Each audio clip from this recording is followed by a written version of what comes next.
Renewed U.S. dollar strength following the re-election of Donald Trump to office has exerted pressure on the Kenya shilling. The Kenya shilling.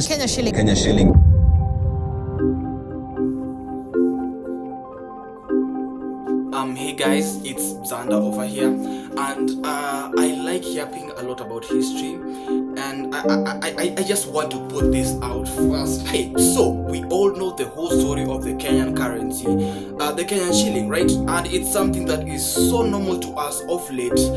People are missing small details that are happening as we are existing, and the funny thing is people don't care that much about it, and they usually tie it to different types of propaganda. And one thing I've known, you believe propaganda, you will literally, how do I put it, you will literally be hearing a lot of lies. Okay, first things first, if you're a normal Kenyan, right, if I may ask you, why did we change the currency in 2018?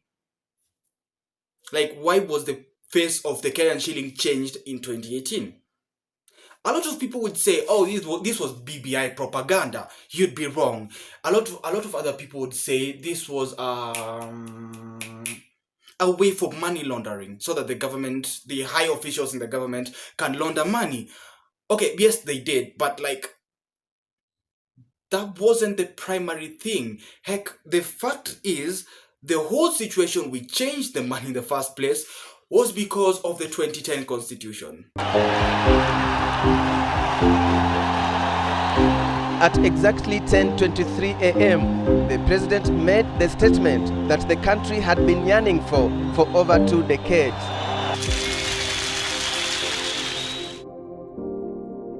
Okay, but that isn't actually the only thing. I mean, that is something that happened. Wait. 2018 was 7 years ago. wait, hold on.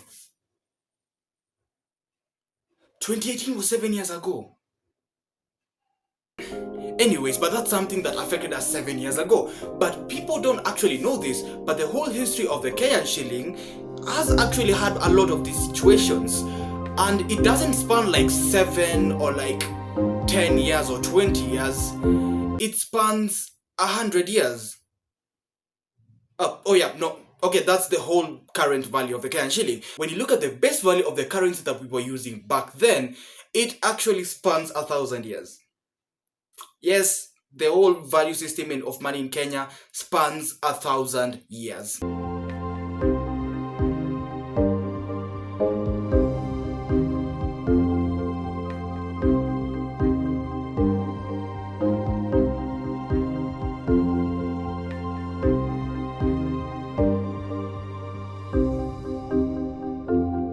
Funnily enough, every single currency that has existed in Kenya was connected to the next.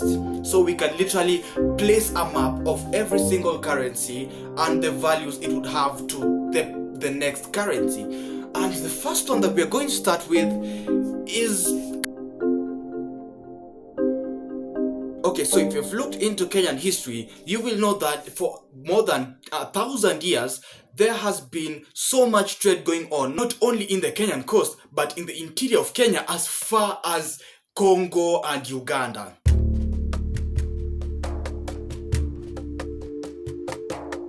So along these trade routes, we had so many traders and all that, right? But the problem is, whenever you're trading with somebody from the coast all the way to Uganda, there is a lot of differences, especially in the whole money system, right? So the traders who are financing this whole trade decided, you know what, we need to find something that is stable, right? And the only thing that they could think that was stable enough was cowrie shells. And so for the next like 1,000 years, they decided to standardize cowrie shells as the main currency whenever you're trading along the inland trade routes, right? So that becomes the standard currency for the inland trade routes. But the problem is, they weren't the only people who are trading in Africa, because there were local Africans, and local Africans decided to resort to a system that they were just used to: barter trade. And the funny thing is, these two existed at the same period of time. So look at how the whole dynamic is. So for cowrie shells, whenever you're trading along these trade routes, you trade primarily with cowrie shells, but will trade away from the trade routes. It will slowly shift into barter trade, something that is more standard to the local communities. So now we know how the whole system happens. But also remember, at the same period of time, when you look at Mombasa had so many currencies because it was an international trading hub. I mean, you had Chinese money, you had Indian money, you had at some point Portuguese money. There was a lot of money flowing in the Mombasa coast and in these coastal city-states that were trading internationally, and that was a whole entire dynamic. But then there comes the British, and the first thing they want to do is dominate trade in the East African region.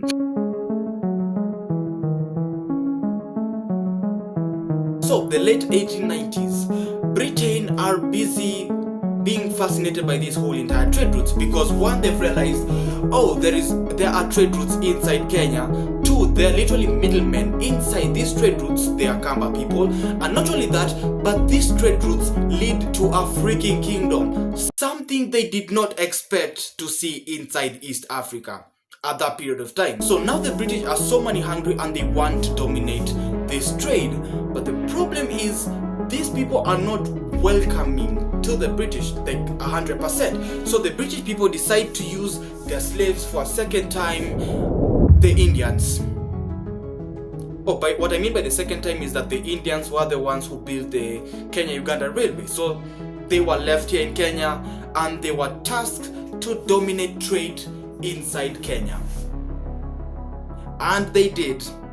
They really did. So the Indian people start getting into these trade routes, right? And they start trading with other people. But then they start a policy. If you want to trade with us, you will have to standardly trade in Indian rupees. You cannot trade with us in cowrie shells or any other currency, only Indian rupees. And the local traders, they just accepted it. What else are you going to do? It's trade. You want to make money, you want to make profits by any means necessary. So the Indian rupee starts circulating along the trade routes, right? So now at the same time in the whole trade system, we have the Indian rupees, cowrie shells, and outside Kenya and outside the trade routes, barter trade existing at the same period of time. And now we come to the first comparison, comparing the Indian rupee to cowrie shells. Yes, there was a comparison. Now the problem with this thing is that cowrie shells usually used to fluctuate a lot in value, but the Indian rupee was more standard, and heck, that's why people flocked more to the Indian rupee. It was more stable compared to the cowrie shells. I mean, cowrie shells were varying very, very much of them back then, right? So now we've got the Indian rupee. It's circulating and it's more popular than the cowrie shells. More people start adapting to the Indian rupee, and they set a standard value for it that ranges from 2,000 to 5,000 cowrie shells, which means 1 rupee could cost you either 2,000 or 5,000 cowrie shells. Yeah, that's how much it was varying. The cowrie shells weren't reliable. So later on, a lot of people start using the Indian rupee, but it's still not the standard currency in Kenya. It just built the structure for how the value of the Kenyan money works, right? So the Indians trade it to Kenya, blah blah blah, and then World War I happens.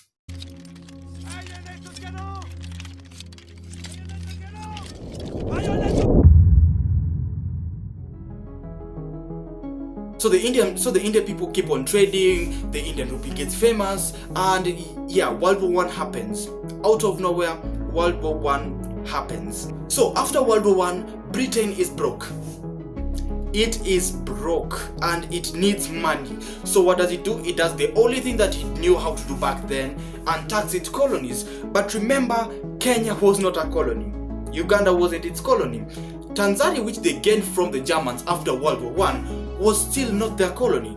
Those were just protectorates, areas that they were just protecting and all that. So they decided to standardize this thing and make Kenya a colony. Well, make Kenya a colony, Uganda and Tanzania. And the main reason they separated all this was a divide and conquer tactic. Let me just explain. So you look into this situation. Mombasa. We have Mombasa, which is the major trading hub, and it's internationally recognized, which means they couldn't put total dominance over it, right?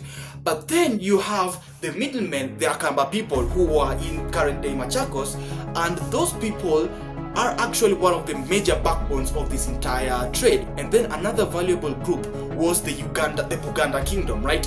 And they noticed if these people are always connected, things will be messed up. They decided to divide it based on the Buganda kingdom and the Akamba people. That's why the first capital city was in Machakos, and Uganda was called after the Buganda kingdom. Oh, and also Kenya was called after Mount Kirinyaga, which after doing a lot of research, yes, it was also majorly influenced by the Akamba people. You start to see the connections, Indio. The whole story with Tanganyika is that they just took Tanganyika the way it is because of like Germans were already there, they already set territories, so they decided to like let it be like that, let it just run like that, nothing else. So Kenya becomes a colony in 1920, and so Kenya becomes a colony in 1920, and remember the main reason they wanted to make Kenya a colony was to tax us and get our money. So what do? They decide to make a currency that aligns with the whole British government, with the British pound, right? But they have to base it over something that has existed, because if you introduce a new type of currency that isn't standardized or based off of a previous currency, there will be a lot of inflation, and that will be messed up. And so came the East African Florin, a currency that nobody talks about because it lasted around 8 months. The reason the East African Florin wasn't that popular was mostly because, remember, at the same time you're introducing this thing, there are literally two different other currencies existing at the same time, the Indian rupees and the cowrie shells. And that was just too much. Plus, a lot of people did not trust the British. I mean, they were conquering, they were conquering land from people. So why would they just adapt the currency? So 1 florin was actually 10 Kenyan shillings. And the problem with this currency was that the British didn't actually peg it to the British pound. They wanted to, but they wanted to peg it to the Indian rupee. And it failed miserably. So 1 year later, in 1921, they decided to bring out the East African shilling that is pegged directly to the British pound. And the East African shilling, it's much more easier to understand. Basically, 20 East African shillings equals 1 pound. And this currency, it's not that it was widely accepted, but it was mostly enforced by the British government, because they force you to actually trade with the East African shilling and abandon the Indian rupee, the cowrie shells and all that. And that's why it lasted for so long, because it lasted for the entirety of the whole British colonial rule after 1920. But not only that, it lasted even 3 years later, because we did not adapt the current Kenyan shilling until 1966, 3 years after we got independence. Now, the major reason that happened was mostly because after we got independence, we had a lot of problems, because one, we did not have our own central bank, because remember, the central bank was based in London, so they wanted us to make a central bank. But the problem is, Uganda and Tanzania wanted us to keep using the same currency, because it would be very, very good in trading, right? But the problem is, Jomo Kenyatta did not like this idea at all, because he knew if this ends up happening, we will end up uniting into a single country and I will lose my power. Because back then the most famous person wasn't Jomo Kenyatta, there were other famous politicians. So later on, he decides to plan the most shocking thing that anybody had thought of. He decides to build the Central Bank of Kenya in 1966, and not only that, but roll out the Kenyan shilling. Now, the Kenyan shilling, whenever you look into value, it was put at par with the East African shilling. So now Kenya pulls out of the East African shilling, and this ends up dropping the economies of Uganda and Tanzania. Because remember, the less people use your money, the less valuable it is. And this forced them later on to develop their own shillings, but only at that time to be at par with the East African shilling. And that is how you find a situation where, like, even before Idi Amin ruled over Uganda, the Ugandan and Tanzanian shillings were always inferior to the Kenyan shilling. We literally crashed their economies because we did not want to be ruled by them, or to be ruled, or to join them, basically that. And so the Kenyan shilling was born, and oh boy, was it so imperialistic? I mean, presidents busy throwing their faces on every single denomination to exist. We've got Jomo Kenyatta throwing his face on the money. He dies, Moi comes, throws his face on the money. He gets out of power. Kibaki comes in, and the funny thing is, he is the one who actually initiated the 2010 constitutional change, which also wanted the faces of presidents to get out of the monies. Yet he rolled out the 40 shilling, which is the weirdest denomination to exist in the Kenyan market. So the Kenyan shilling thrives until it gets to 2010, and we are told that the Kenyan shilling should actually reflect the actual Kenya and not the Kenyan leaders that have died or have ruled Kenya in the past. So they decide to change it in the constitution. And this was not enforced until 2018, when Uhuru Kenyatta decided to come around and change up everything. Change up the face of the currency, change up every single bit of that point. And that is how we change the currency. And that is also why this whole situation where Ruto wanted to change the currency isn't working that well. Because to do that, you would have to amend the Kenyan constitution. And if anybody knows about current Kenyan history, you know how much these guys hated BBI.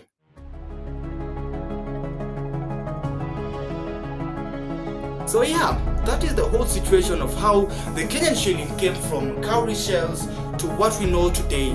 And we might actually end up to a point where we don't actually see the money at all, because M-Pesa is literally dominating the whole landscape. I mean, these days it's very hard to find somebody with physical cash. It's mostly M-Pesa. And also, not only that, people are now trading more and more with US dollars. I mean, it's an international trade, and it's something that it's more standard, I guess. That's the easiest way to put it. But yeah, that's how the Kenyan shilling actually came about. So yeah, that is how we got to this point. Thank you guys for listening to me in this whole entire video. I want to say thank you, and please check out my social media handles. This is my TikTok, my Instagram. Please subscribe to my YouTube channel, share this video to any other person, and yeah, we will actually be thriving, and we will be in a very good position in the future. So yeah, there's that.